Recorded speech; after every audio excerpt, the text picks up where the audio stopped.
Episode number 24.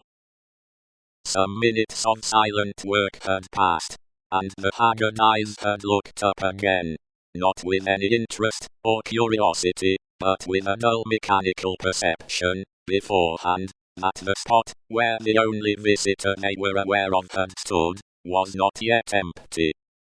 "I want," said Defarge, who had not removed his gaze from the shoemaker, "to let in a little more light here. You can bear a little more?"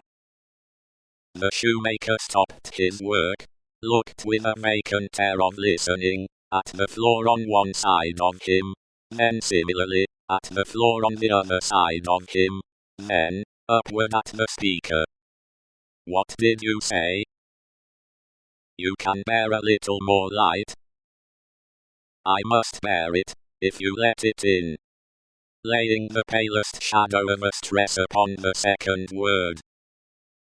The opened half-door was opened a little further, and secured at that angle for the time. A broad ray of light fell into the garret, and showed the workman with an unfinished shoe upon his lap, pausing in his labour. His few common tools, and various scraps of leather were at his feet, and on his bench. He had a white beard, raggedly cut, but not very long, a hollow face, and exceedingly bright eyes.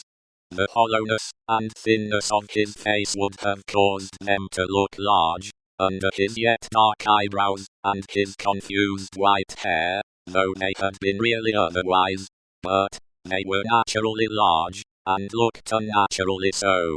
His yellow rags of shirt lay open at the throat, and showed his body to be withered and worn.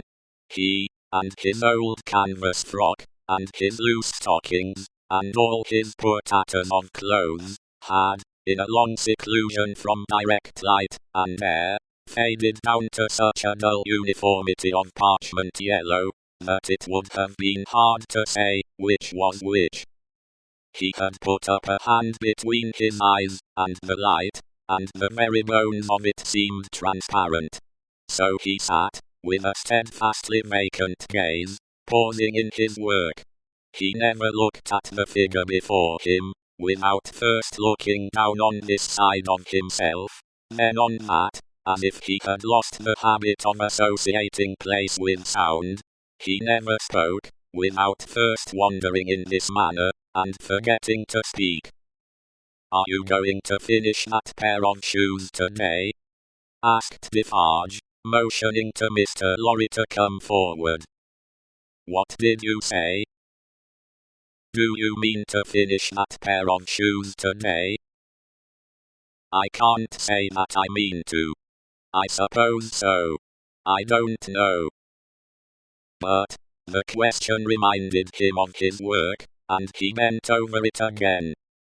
Mr. Lorry came silently forward, leaving the daughter by the door. When he had stood, for a minute or two, by the side of Defarge, the shoemaker looked up.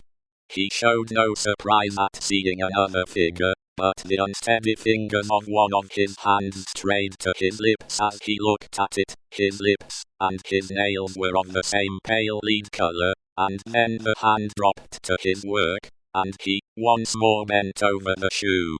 The look and the action had occupied but an instant. "You have a visitor, you see," said Monsieur Defarge. "What did you say?" "Here is a visitor." The shoemaker looked up as before, but without removing a hand from his work.